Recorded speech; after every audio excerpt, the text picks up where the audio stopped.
مولاي صل وسلم دائما أبدا على حبيبك خير الخلق كل.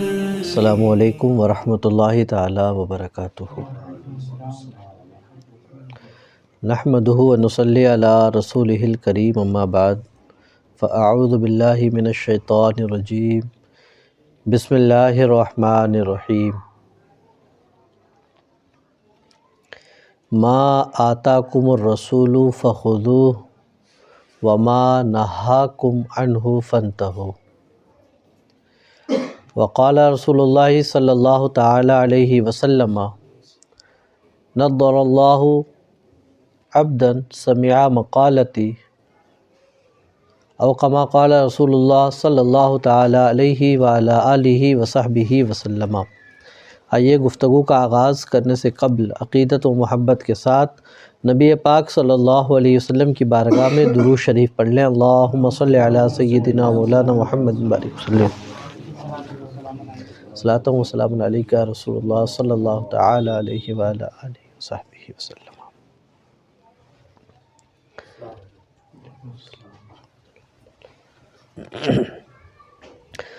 دیکھیں، یہ ہمارے اور آپ کے لیے بڑی خوش نصیبی کی بات ہے کہ ہم اور آپ نبی پاک صلی اللہ تعالی علیہ وسلم کے مبارک کلمات، ان کی مبارک احادیث سننے کے لیے جمع ہوئے ہیں.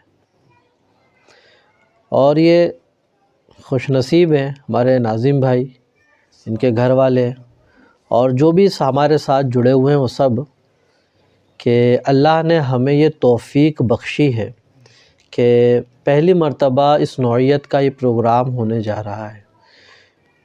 کیونکہ تقاریر ہوتی ہیں، نعت شریف ہوتی ہیں، مسائل کے پروگرام ہوتے ہیں، اس سب میں بھی احادیث ذکر کی جاتی ہیں، لیکن بالواسطہ خاص طور سے پرٹیکولر اسی مقصد کے تحت یہ پہلا پروگرام ہم نشر کر رہے ہیں.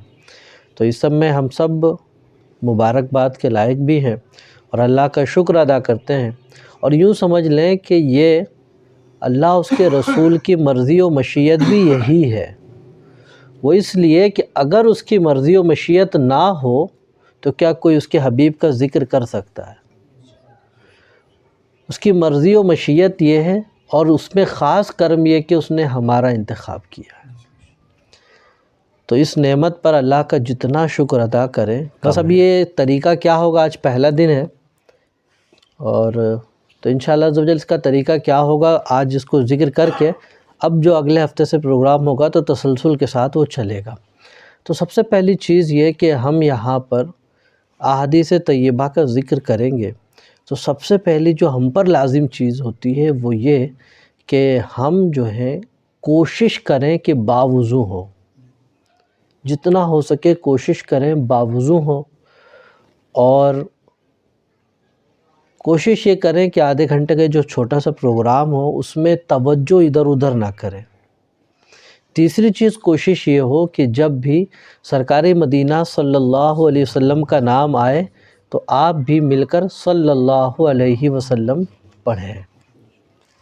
اعلیٰ حضرت سرکار نے لکھا ہے کہ نبی پاک صلی اللہ تعالیٰ علیہ وسلم کے ذکر کی تعظیم بھی مثل ذات ہے. یعنی جس طرح سرکار صلی اللہ علیہ وسلم کی ذات مبارکہ کی تعظیم ہے، اسی طرح ان کے ذکر کی بھی تعظیم ہے، اور اس کی بے پناہ برکتیں ہیں. باضابطہ نبی پاک صلی اللہ علیہ وسلم نے تو بشارت دی ہے کہ نضر اللہ عبدا سمع مقالتی فوعاها فحفظها او کما قال، کہ اللہ رب العزت اس بندے کو سر شبد و شاداب رکھے کہ جس نے میری بات سنی اور اس کو یاد رکھا، اس کو آگے پہنچا دیا. تو نبی پاک صلی اللہ علیہ وسلم خود دعا فرما رہے ہیں. تو اس لیے کوشش کریں. حضرت امام مالک رضی اللہ تعالیٰ عنہ اتنا اہتمام فرماتے تھے درس حدیث کا، اتنا اہتمام فرماتے تھے کہ جب درس حدیث کرنا ہوتا تازہ غسل فرماتے، عمامہ شریف باندھتے، ذکر کے جب تک حدیث ہوتی تو ان کے محفل میں خوشبو سلگتی رہتی تھی. بہت ادب سے اس کا ذکر کرتے تھے۔ ہمارے ہند پاک میں اس کا اتنا سلسلہ نہیں ہے، ورنہ عرب کنٹری میں درس حدیث کا بڑا سلسلہ چلتا ہے۔ تو یہ اللہ کا کرم ہے کہ اب یہاں بھی انشاءاللہ یہ شروع ہونے جا رہا ہے۔ طریقہ کار یہ ہوگا کہ سب سے پہلے احادیث طیبہ پڑھی جائے گی، اگر چھوٹی ہوگی تو عربی الفاظ بھی پڑھیں گے، ساتھ میں ترجمہ، پھر اس سے جو نتیجہ نکلنے والا ہوگا اس نتیجے کو ہم آپ کے سامنے ذکر کریں گے۔ بس یہ مختصر۔ اور یاد رکھیں، آج آتے وقت میں اتنا ایکسائٹڈ تھا اس پروگرام کو لے کے، اب بھی الحمدللہ ہوں کہ یہ بہت بڑا کام ہونے جا رہا ہے کہ نبی پاک صلی اللہ علیہ وسلم کی زبان اقدس سے نکلے ہوئے الفاظ ہم گناہگار ادا کریں گے، اس کو سنیں گے۔ یہ بہت بڑی بات ہے، اور اگر یہی قبول ہو جائے تو ہمارے نجات کے لیے کافی ہے۔ تو ایک مرتبہ جی لگا کر درود پاک پڑھیں، اللہم صلی علی سیدنا و مولانا محمد بارک وسلم، صلاۃ و سلام علیک یا رسول اللہ صلی اللہ تعالی علیہ وعلی آلہ وصحبہ وسلم۔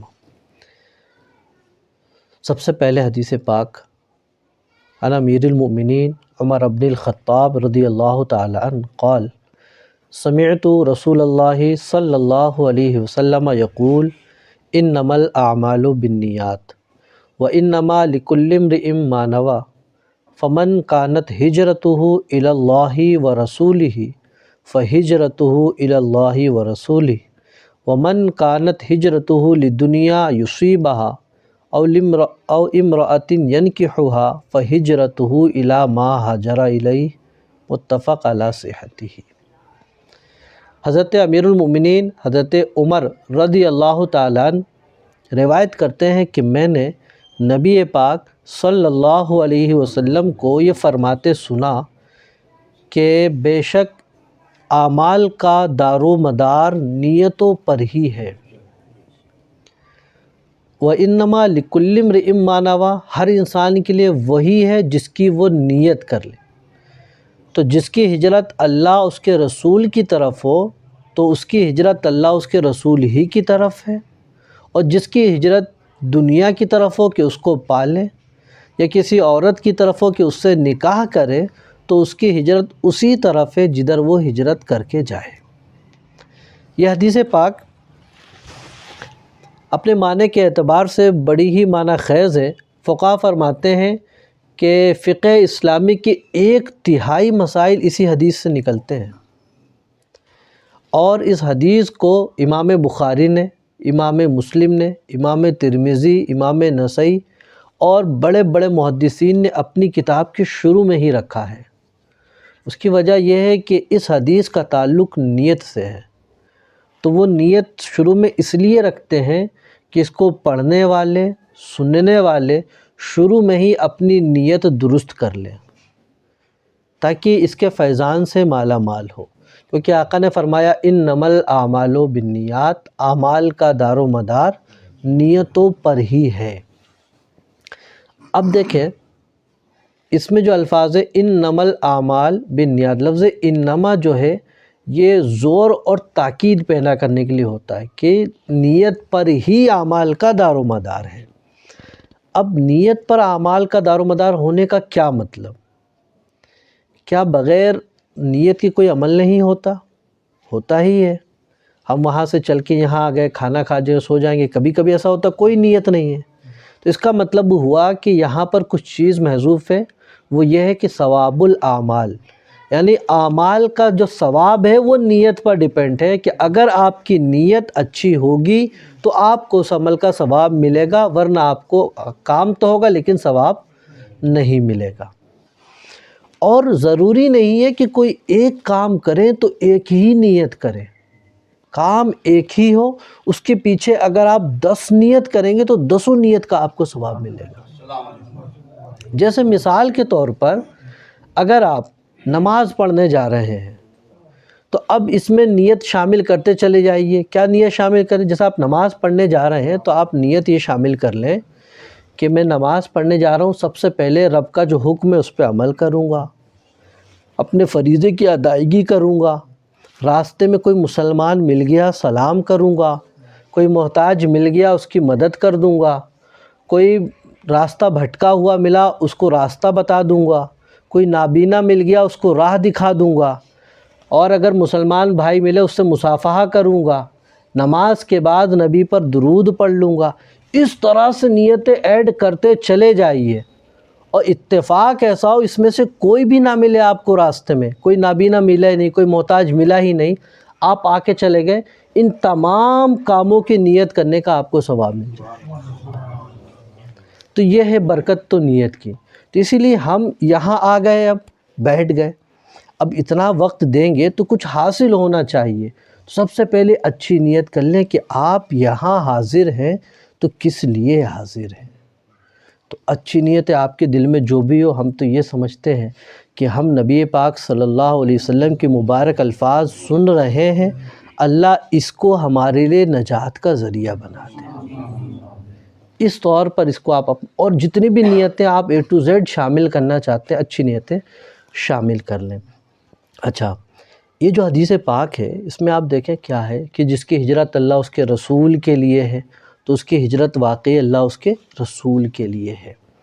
تو ہجرت کا مطلب کیا ہوتا ہے؟ ہجرت کا مطلب دارالکفر سے یا ایسی جگہ سے جہاں اپنے معاملات احکام پر صحیح طور پر عمل نہ کر سکے، ایسی جگہ ہجرت کر جائے جہاں دین اسلام پر وہ صحیح طور پر عمل کر سکے۔ یہ تو ہجرت، اور ایک ہجرت وہ ہے، ہجرت بمعنی چھوڑ دینا، اور ایک جگہ فرماتے ہیں کہ ہجرت وہ ہے کہ ہر وہ چیز جس سے منع کیا گیا اس کو چھوڑ دینا، یہی ہجرت ہے۔ اب آپ دیکھیں گناہوں سے روکا گیا، اس کو چھوڑ دیں تو یہ آپ کے لیے ہجرت ہو جائے گی۔ جھوٹ بولنے سے آپ کو منع کیا، اس کو چھوڑ دیجئے، یہ آپ کے لیے ہجرت ہو جائے گی۔ اس طرح سے جو بھی منہیات ہیں، منع کی ہوئی چیزیں، ان کو چھوڑتے چلے جائیے، یہ آپ کے لیے ہجرت ہے۔ اچھا، یہ جو حدیث پاک ہے نبی پاک صلی اللہ تعالیٰ علیہ وسلم نے خطبے میں ارشاد فرمائی ہے، یعنی صحابہ کو اکٹھا کر کے تب ارشاد فرمایا۔ اس کا پس منظر سماعت فرمایا، بڑا ہی زبردست ہے، اور میرے کریم رسول کا کریم انداز دیکھیں کیا اصلاح فرمائی ہے، بہت شاندار اصلاح۔ کسی سے غلطی ہوتی ہے اور اگر اس کی اصلاح کرنی ہو تو اس کا ایک طریقہ یہ ہے کہ آپ اس کو دھیرے سے لے جا کے بتا دیں، وہ اپنی اصلاح کر لے گا۔ لیکن غلطی ایسی ہو کہ ہم کو دوسروں پر بھی تنبیہ کرنا ہو اور اس کی بھی اصلاح ہو، تو آپ اگر اس کی کنڈیشن اگر یہ بنا لیں، اگر اس کو تنہائی میں لے جا کے اس کی اصلاح کر دیں تو باقی لوگ کی اصلاح نہیں ہو پائے گی۔ اگر محفل میں بلا کر اس کی اصلاح کریں تو اصلاح تو ہو جائے گی، لیکن ساتھ میں اس کی عزت بھی چلی جائے گی۔ عزت نفس سب کو پیاری ہوتی ہے۔ تو آقا کریم صلی اللہ، اور سب سے بہتر طریقہ کیا ہوتا ہے؟ مجمع بلایا اور کوئی ایسی بات عام ارشاد فرما دی کہ سامنے والا خود بھی سمجھ جائے کہ مجھے اشارہ کیا گیا ہے، اور اس کے ضمن میں سب سمجھ جائیں کہ میری طرف بھی یہ تنبیہ کی گئی ہے۔ جیسے کلاس میں بولتے بھی ہیں کہ دیکھو اگر کوئی ایسا کرے گا تو اس کو ایسی ایسی سزا ملے گی، تو جو کیا ہوتا ہے وہ بھی سدھر جاتا ہے، اور ساتھ ہی ساتھ کیا ہوتا ہے، وہ جو ہے سب کے لیے تنبیہ ہو جاتی۔ تو آقا کریم صلی اللہ علیہ وسلم نے یہ واقعہ کیوں، اس کو خطبے میں کیوں ارشاد فرمایا کہ جس نے کسی دنیا کے لیے یا کسی عورت کے لیے ہجرت کی کہ اس سے نکاح کرے تو پھر اسی طرف وہ ہجرت کرنے والا ہے۔ واقعہ یہ تھا کہ ایک خاتون تھی جس کا نام تھا ام قیس۔ ایک شخص ان کی محبت میں گرفتار تھا، تو اس نے نکاح کا پیغام بھیجا، تو اس خاتون نے کہا کہ میں اس وقت تم سے نکاح کروں گی جب تم ہجرت کر کے یہاں آ جاؤ گے تب۔ تو اب اسی کی نیت سے اس نے ہجرت بھی کی، یعنی اس نیت سے ہجرت کی کہ میں ہجرت کر کے یہاں سے وہاں جا رہا ہوں، وہاں جا کر اس سے میرا نکاح ہوگا۔ تو ہجرت کرنے میں جو مشقتیں اٹھائی تو وہ اٹھائی، لیکن جو ثواب ملنا تھا وہ ضائع ہو گیا اس کا۔ اب صحابہ اکرام میں بڑا مشہور ہو گئے تو ان کو اسی نام سے مہاجر ام قیس ہی ان کو کہا جاتا تھا۔ ہمارے یہاں بھی ہوتا ہے جو کسی سے ایسا منسوب ہو جاتا ہے پھر اسی کے نام سے اس کو پکارنے لگ جاتے ہیں، تو مہاجر ام قیس کے نام سے ان کو منسوب کیا جاتا تھا۔ تو آقا کریم صلی اللہ علیہ وسلم نے لوگ جمع کیا، خطبہ ارشاد فرمایا اور ایک جملہ عام ارشاد فرمایا کہ فمن کانت ہجرتہ لدنیا یصیبها او امرأۃ ینکحها، کہ جس کی ہجرت کسی دنیا کی غرض سے ہو کہ اس کو پالے، یا کسی عورت کی غرض سے وہ اس سے نکاح کرے تو اس کی ہجرت اسی کی طرف ہے۔ تو یہ تنبیہ بھی ہو گئی اور آئندہ سب کے لیے یہ اس پر الرٹ بھی کر دیا آقا کریم صلی اللہ تعالیٰ علیہ وآلہ وسلم نے۔